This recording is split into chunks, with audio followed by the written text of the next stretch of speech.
आज हम यह जानेंगे कि कुंडली देखकर कौन सा ग्रह बहुत ज्यादा शुभ शुभ फल देने वाला है तथा कौन सा ग्रह बहुत ही अशुभ पाप है, रोगी करने वाला है। इस बारे में आज जानेंगे। ठीक है, तो कुंडली जब भी बनता है तो ग्रह स्पष्ट निकालने के पश्चात कुंडली का निर्माण किया जाता है। तो उसी ग्रह स्पष्ट को देखकर यह ज्ञात किया जाता है कि कौन सा ग्रह सुखी है, राजा है, रोगी है, मृत अवस्था में है तथा विकास की ओर अग्रसर है। तो ग्रह स्पष्ट हर एक कुंडली में रहता है, उसे देखकर ही हम यह जान सकते हैं कि कौन सा ग्रह बाल्यावस्था में है। बाल्यावस्था में अगर हो यानी विकास की ओर अग्रसर होता है, उन्नति की ओर अग्रसर होता है।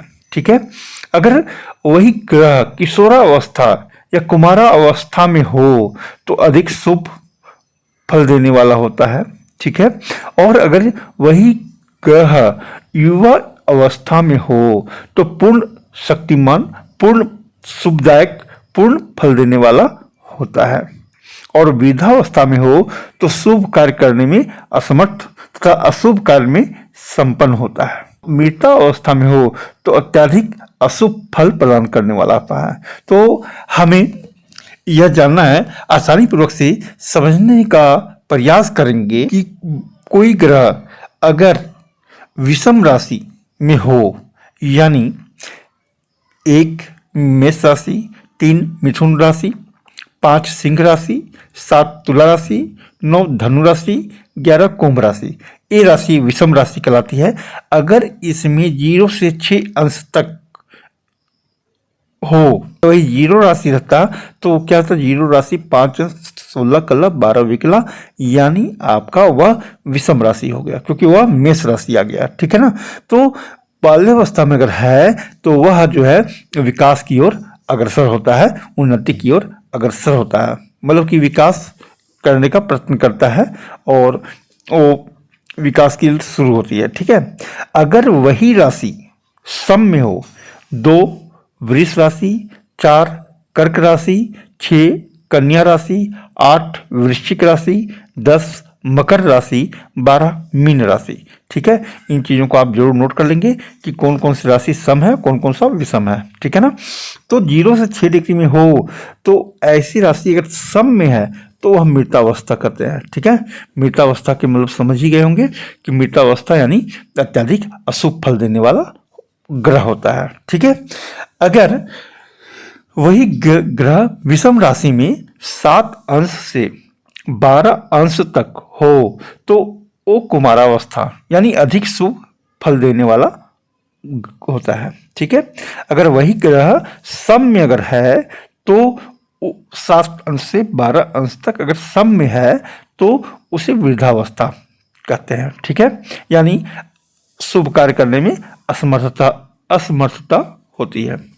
अगर कोई ग्रह विषम राशि में 13 अंश से 18 अंश तक हो तो युवा अवस्था कहते हैं, और सम राशि में भी 13 अंश से 18 अंश तक हो तो उसे युवा अवस्था ही कहते हैं। ठीक है, वह जो है वह ग्रह संपूर्ण फल देने वाला होता है। ठीक है, तो अगर कोई ग्रह विषम राशि में 19 अंश से 24 अंश तक में हो तो वृद्धावस्था यानी अशुभ फल देने वाला होता है। वही अगर सम राशि में 19 अंश से 24 अंश तक हो तो कुमारावस्था यानी शुभ फल देने वाला होता है। ठीक है ना, तो आप देखेंगे कि ग्रहस्थ में हमेशा जो है ग्रहस्थ जो लिखी रहती है वो लिखी हुई रहती है 2 राशि 12 अंश 13 कला 14 विकला, इस तरह से सभी कुंडलियों में ग्रह स्पष्ट लिखी रहती है। उससे आप ज्ञात कर सकते हैं कि कौन सा अवस्था है। ठीक है, अब 2 राशि 12 अंश तो 2 राशि यानी 3 हो गया, 3 यानी विषम हो गया, तो विषम में 12 अंश तो जी आपको देखना है, तो 12 अंश किस में आए तो 7 से 12 अंश विषम है तो कुमारावस्था हो गया, है ना। उसी तरह से अगर कोई ग्रह विषम राशि में हो 25 अंश से 30 अंश तक हो तो मृतावस्था यानी अशुभ फल देने वाला होता है। अगर कोई ग्रह सम राशि में 20 अंश से 30 अंश हो तो बाल्यावस्था यानी उन्नति की ओर अग्रसर होता है। तो अब अगर कोई ग्रह विषम राशि में 19 अंश से 24 अंश तक में हो तो वृद्धावस्था यानी अशुभ फल देने वाला। वही सम राशि में हो 19 अंश से 24 अंश तक तो कुमारावस्था यानी शुभ फल देने वाला होता है। तो इन चीज़ों को आप नोट कर लेंगे और किसी भी कुंडली को देख करके आप समझ सकते हैं कि आपका ग्रह कितना मजबूत है और ग्रह कितना कमजोर है। ठीक है ना।